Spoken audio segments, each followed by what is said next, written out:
नोंसोरनो फानदो ओमफ्राय बे फैसाखौ मा खालामगोन नोंसोर स्कुलनि फान्ड रेजिं ओमफ्राय बेखौहाय दिनै बिमा बिफानो फानदों ना माथो स्टुडेन्टसफोरबो गासिबो गोसोबायदि बिमा बिफानाव फैसा बिनो हायिनि इदि खालामदों दा नोंसोर बिजनेस मा मानसिनि बिखा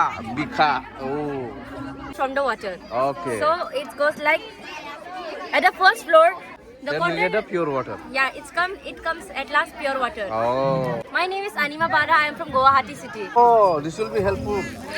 Vacuum cleaner. Wow. बोसोरफ्रोमबो 100% the result थांनाय बारावबो डिस्टिंक्शनबो मोनलायलायनाय थर्ड डिभिजन सासेबो थाया गासैबो पास जाजोबो मोजांनो. And over the years it has produced many students who have become successful today. They are occupying important positions in society. खुलुमबाय लोगोफोर अब्ला भिडिअखौ आं जागायबाय दिनै गारि सिंनिफ्राय दे लोगोफोर बेनिफ्राय दा थांगासिनो दं आंनि सिगांनि स्कुल जे स्कुलाव आं फरायनानै देरबोदों मेट्रिक पास जादों उन्दैनिफ्राय हाबनानै डन बस्को स्कुल बेंटल बे स्कुलाव आं दिनै थांगासिनो दं बे डन बस्को स्कुल बेंटलाव दिनैहाय दङ जाहैबाय हाबाफारिया पेरेन्टस डे नायलांबाय थादो दा मोनफैबाय आङो दि जाब्रां ब्रिज लोगोफोर बारा गोजान गैलिया थांबाय थानि लोगोफोर ओमफ्राय हानायखिनि नोंथांमोननो खिन्थानो नाजागोन नैबे Don Bosco higher secondary school बेंटलनि बारैहाय मोनफैबाय दे नैबो नायनो हागोन ने parents day science arts crafts एक्जिबिशनबो दङ नो गारिखौ बे गिर्जानि खाथिनि फिल्डआव दोनबाय गिर्जानि खाथिनि फिल्डआव औ दे अके हाबलांनि सिङावहाय बिसोर पेरेन्टसफोर बिमा बिफाफोर जाहैबाय गथ'फोरनि वा गोदो बेयावनो फरायदोंमोन जाहैबाय आंबो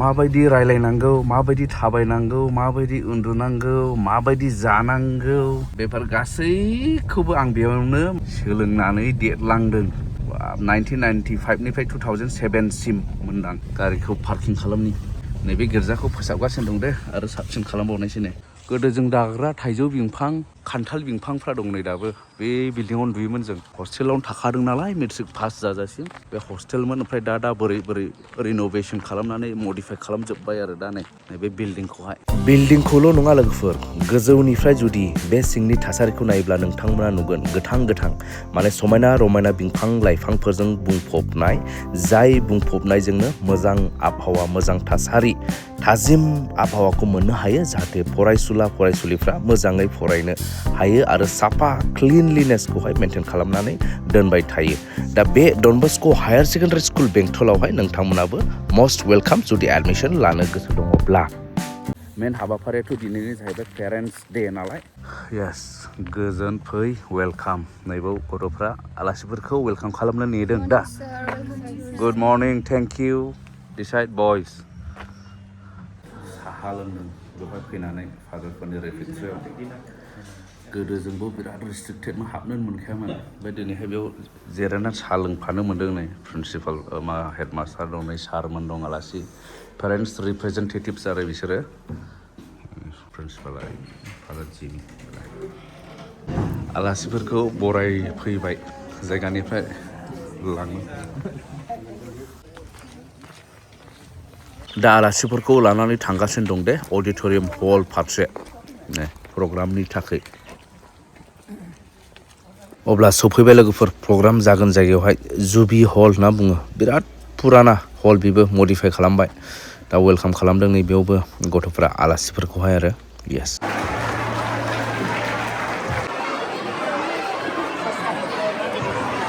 प्रग्राम लिस्टखौ राननानै होबाय नै नायदिनि प्रग्राम लिस्टखौहाय yes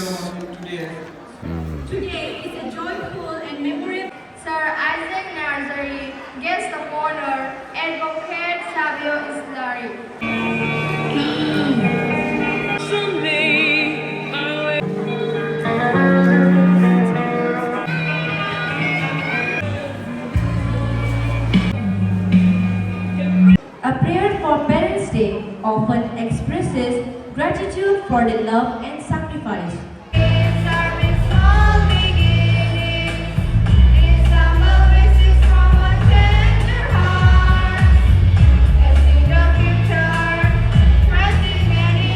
Your presence here honors not just our school, but the sacred partnership partnership between parents and educators that shapes tomorrow's leaders.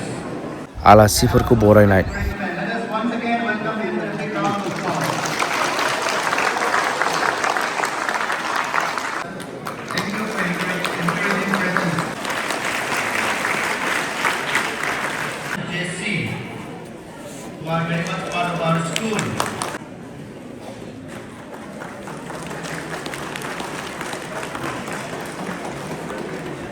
Dear parents, Now I would like to request one. and once again, we extend you all a warm welcome.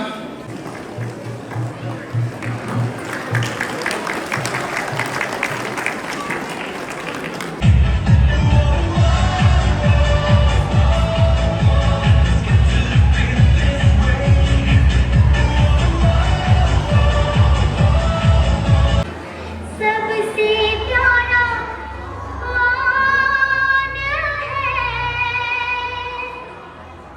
पापा मेरे पापा कौन है मेरे पापा चारों से चारों में बुझा चारों से सबसे खुलुमबाय गोजोन्थों नमस्कार आरो मेट्रिकआवबो नर्थ डिभिजन ये कैसे करूँ मैंने जोंनि फिसाफ्रा बेसेबां मा रोंगौ बेखौ जोंनि बिमा बिफानो दिन्थिनो आरो जोंनि बिमा बिफाखौ मान होनो दिनैनि दिनाव बे हाबाफारिखौ लानाय जायो। माँ, मेरी माँ मुझे बहुत प्यार करती है। मेरी खुशी में मेरी माँ को खुशी मिलती है। मेरे तकदीर में एक भी गम नहीं होता अगर मेरे तकदीर लिखने का हक मेरी माँ को होता। आज मैं मेरी माँ के लिए कुछ गाना चाहूँगा। पकड़ के चला ममता के आंचल में पला माँ, ओ मेरी माँ, मैं तेरा लाडला।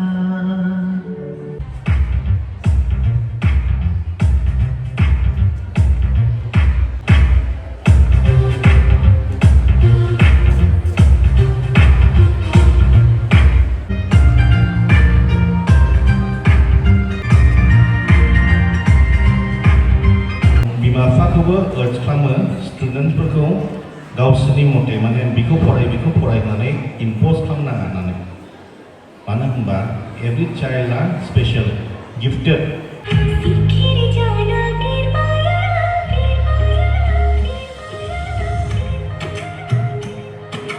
सी लगाना फिर लगा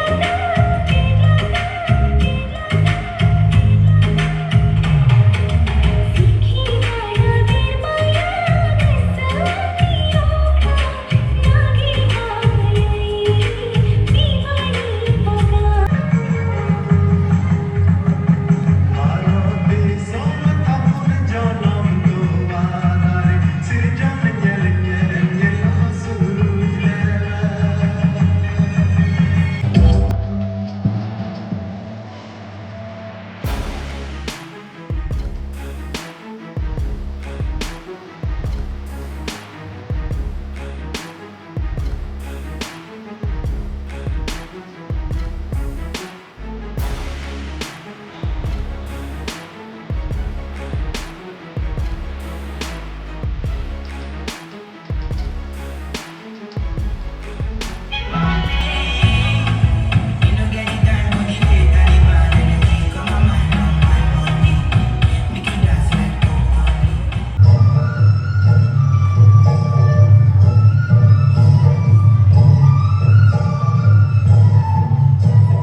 दाने एन्ट्रि टु एक्जिबिसन गासिबो गथ'फोर बानायनायनि गोजाखा औ स्टुडेन्टसफोर बानायनायनि एक्जिबिसनाव मा मा दंखौ नायनायसै दाने कालचारेल प्रग्रामाथ' जोब्बाय एन्ट्रि टु एक्जिबिसन नैबे जाहैबाय नै साइन्स बेयाव मा दिन्थिफुंदों र' दिन्थिदो दे खेबसे बेबो दिन्थिदो बेबो दिन्थि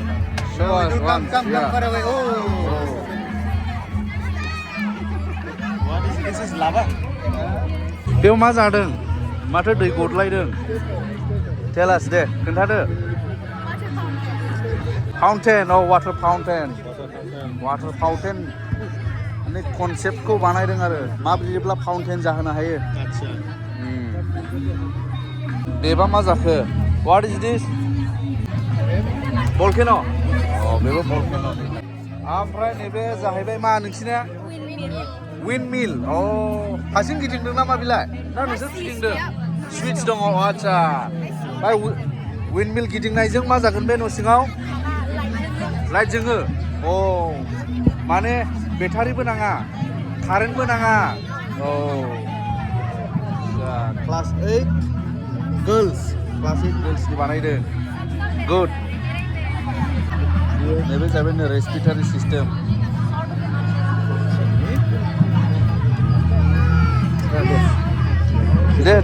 दे ट्राई या काम दे सवास दे खालामलाय अ मानसिनि हां लाब्ला बिदि जायो नामा a good which class class 8 girls okay good and what is this oh this is digestive system and then this one belema and here what they are doing rocket launcher yeah show us babu but afraid of earthquake so let us see tell us If you shake this, it will sound. Okay. If it shakes, then It will sound. it will sound. It will give us alarm. Oh. Boरैबा मावग्लुमोला इदिलाबो गाबगोन Already sound खालामखागोन. इरिन मावग्लुमलाबो Oh, good. Oh, this will be helpful. Vacuum cleaner. Wow. Made from bottle. Who made this one? What is your name? Prinsa. Which class? Class 9. Class 9. Good. Semua pangkal hodon, Swmdwn pangkal hodon aru. De. Good. Yes. Who made this one? Sunni. What is your name? Onsai Bosco. Ma jayo belai ma gabbai thako? खोन्थादो दे. Jai bangri मावबाय बे गाबखाबाय. Oमफ्रायखौ जों न' लागायनो हाबाय. Good. This one माथो ब्लेडबो दङ. Rain. अखा हाब्ला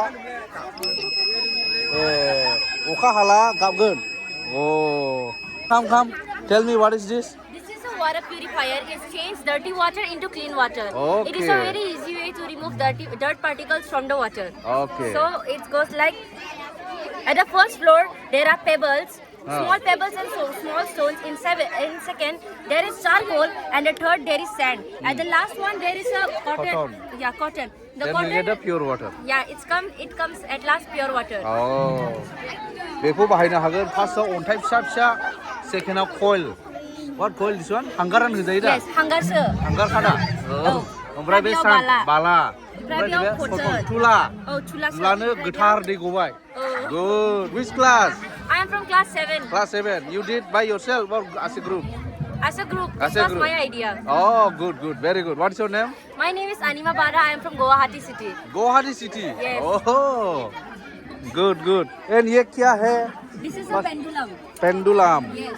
Oxygen help in burning. oh oxygen helps in burning okay that formula okay they didn't see the yeah how much it is oh what is your name My name is Sakriti Gire. what is this Fundraising.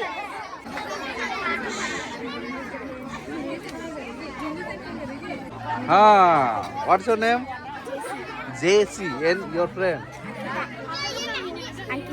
Ankita how many of you did this one who did this one You two of you. Oh, and what is this? Model of human heart. Yes. Mansini Muikun. Na mato? Ma? Mansini Bika. Bika. Oh.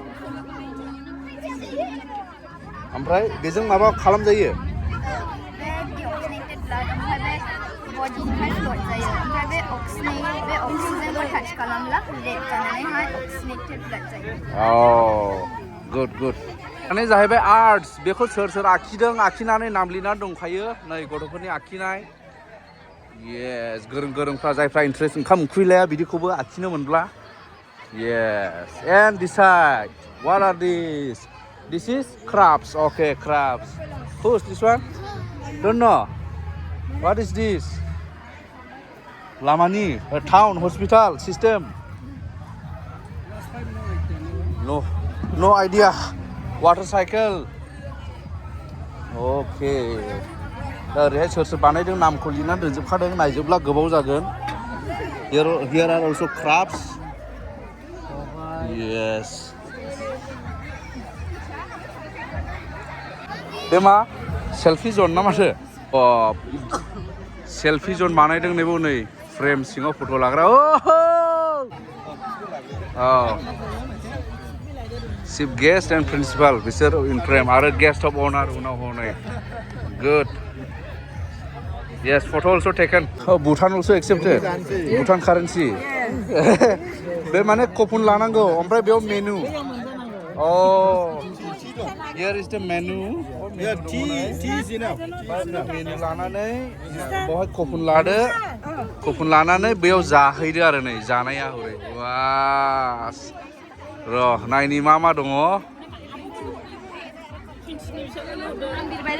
बिरबाय दे बिरलांदो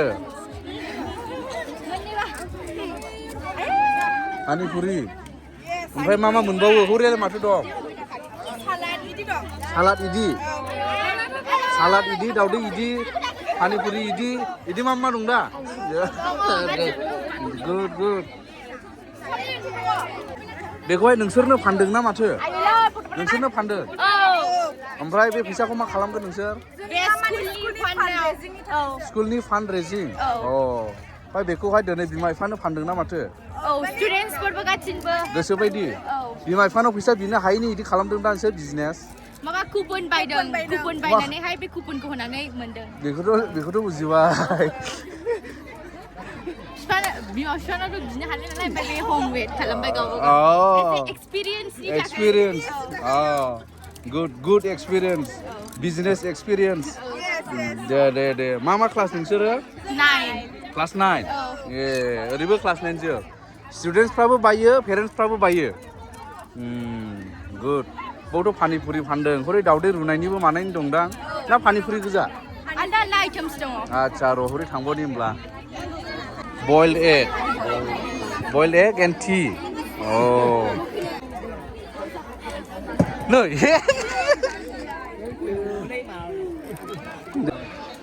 बबा मा फानदों ना हरदों yes pani puri my mother given online only 20 rupees she said don't eat much माथो गावसोरनो जाजोबो नामासै माथो पेरेन्टसफ्रालाय जायाखैनो रावबो नै साफा सानैल' जादों मने मा नै जोब्बायबो बेखौनो बांसिन जाग्रोदों ने ओमफ्राय नैबे जा बेसेबांनि बेलाय मोननैजों 20 मोनसेयाव 10 जरा 20 थाखा दे नोंसोर स्टुडेन्टसफोर गोजा मा क्लासनि नोंसोर 12 सर्टफटे जोब्बाय ओमफ्राय नैबे फिथा दं नों फिथा ओमफ्राय ओरैबा मा दङ हेल्दी फ्रुट सालाद वो तो उसका डिस्काउंट है स्पेशल फ्रुट सालाद ओमफ्राय बबो दं नै बेबो दं नै गयबो दं नै गय फाथै जानायसै गयबो जानाय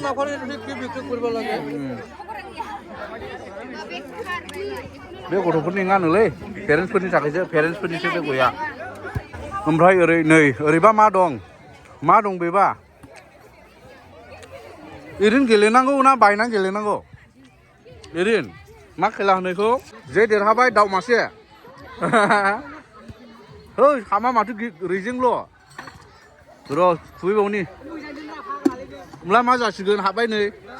हरदो दाउआ सोजोबना लानानै थाङो दंफां थुख्राखौनो। नै माथो गिलिरसो। Hey, हायानदां रावबो हाखै दा दाबो. What game this is called? मा बेलाय? Ball game. Ball game. Ball glass game. खुबै खालायजोबखानांगौ दा. ओइ लागाव. 2 tries. Yes, 2 tries. ओमफ्राय नैबेथ' जोंनि डरमेट्रिमोन बै समाव दानिया मा जाबाय हायार क्लासखौहाय ओरैहाय लाबोबाय ओरैहाय हायार क्लासफोरखौहाय ओरै लाबोबाय दाने प्रिन्सिपाल अफिस स्टाफ रुम्स ओरै गाहायाव थाबाय आरो ओरै प्राइमारि सेक्सनमोन सिगां एम इ सेक्सन ओमफ्राय हाई स्कुल सेक्सना ओरै साहामोन दाने साहा प्राइमारिखौ लांबाय बेनिफ्राय ओरैहाय 11-12बो जाबाय नालाय जोंनि समावथ' गैयामोन दा 11-12बो जाबाय बिल्डिङाथ' बिराद गोदोनि होमब्लाबो जेबो जाखाखै नै माने गोदोनि लुनाय ना ओरैबायदि गोसोखाङो माबा माबि जोबोद गोसोखांब्लाबो गोसोखांथ'नो हाया माने बेवहाय माबोरै थ' गोबाव बोसोर ना 12 बोसोर गाहाम नैबे जाहैबाय नै स्टाफ रुम आं माखासे क्लास रुम्सफोरखौ दिन्थिनो बेवहाय जोंनि समावबो LKG सोमोन LKGआव दा क्लास 10 बानायबाय जाहैबाय नै क्लास 10 क्लास रुम्सफ्रा माबायदि नायनो नै स्मार्ट क्लास रुम डिजिटेल बे जाहैबाय साइन्स लेब ओरैहाय माबा माबि दोनग्रा ओरैहाय गुवार दं आरो माने नांगौखिनिफोरखौ लाबोनानै दोननांगोन नालाय दा बेनिखाय बहाय बेखौ नुबाय दा सिनायबाय दा येस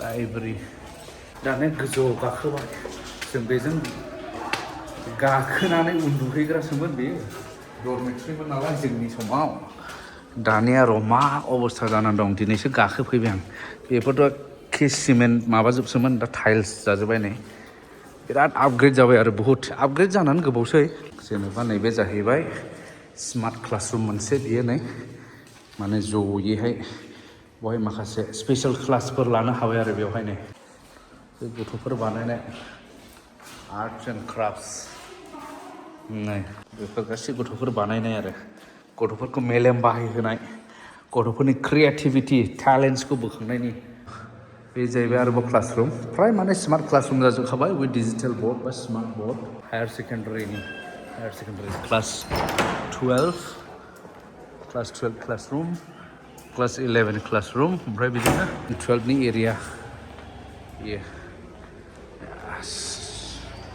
गोजौनिफ्राय नाहरदो बै जाहैबाय फादार्स बांल' होनना बुङो जोङो फादार्स बांल' माने फादारफोर थाग्रा बिल्डिं हल अफ फेमनि बे